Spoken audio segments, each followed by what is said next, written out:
পুরুষ আর নারীকে সমান অধিকার আপনি কেমনে দিবেন? পুরুষ তো খেজুর গাছ থেকে রস পাড়ে, আছে না? এখানে রাজশাহীতে খেজুর গাছ নাই, তো সমান অধিকার দিতে গেলে মেয়ে লোকদের কি খেজুর গাছে উঠাবেন? পুরুষেরা অর্থ উপার্জনের রিক্সা চালায়, কোন মুসলমান রাজি হবে তার মেয়েকে দিয়ে রিক্সা চালাতে? পুরুষেরা ইট টানে, রাস্তা বানায়, গাড়ি বানায়, কত কষ্ট করে। আপনার স্ত্রীকে, আপনার বোনকে, আপনার মেয়েকে আপনি কি সেই কাজ করতে দিবেন? দিবেন না।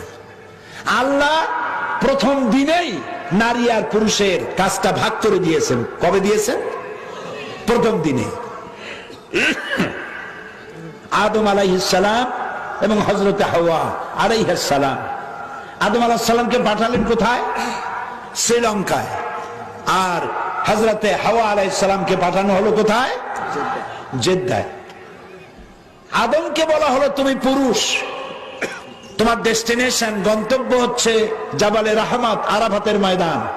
তুমি পুরুষ, তুমি নদী পাড়ি দাও, সাগর পাড়ি দাও, বন জঙ্গল পাহাড় পাড়ি দাও, তারপরে মরুভূমি পাড়ি দাও, রোদ্রে পড়ো, বৃষ্টিতে ভোজো, কষ্ট করো, আরাফাতে গিয়ে পৌঁছাও। আর হযরত হাওয়াকে বলা হলো তুমি নারী, প্রকৃতি